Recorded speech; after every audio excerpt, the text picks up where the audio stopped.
রাজ্য রাজনীতির আলোচনার কেন্দ্রবিন্দুতে এখন আইপ্যাক ও প্রতীক জ্যান। তার জন্য ইডির সঙ্গে সম্মুখ সমরে মমতা বন্দ্যোপাধ্যায়। জানেন কে এই প্রতীক জ্যান? প্রশান্ত কিশোর যতদিন সামনে ছিলেন, প্রতীকের নাম সেভাবে সামনে আসেনি। তবে ইডির অভিযানের পর তাকে নিয়ে মানুষের আগ্রহের অন্ত নেই।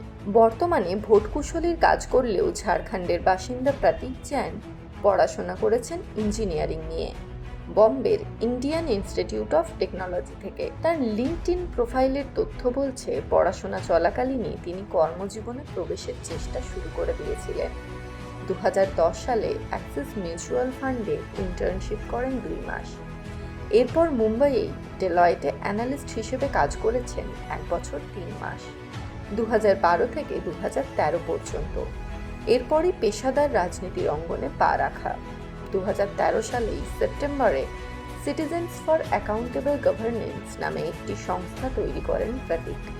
সংস্থাটি ছিল গুজরাটের আহমেদাবাদে। 19 মাস সেখানে কাজ করেন তিনি।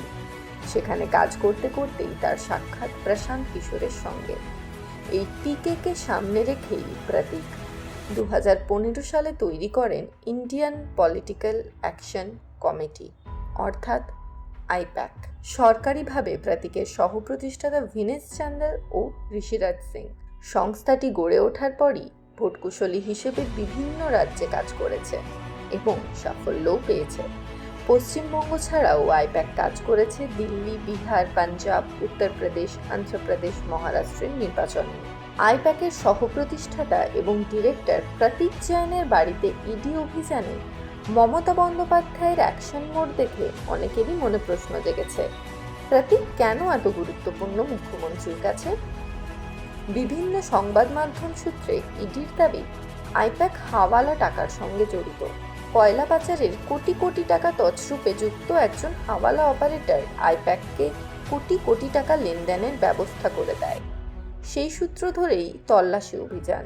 যদিও মমতা বন্দ্যোপাধ্যায়ের দাবি অন্য।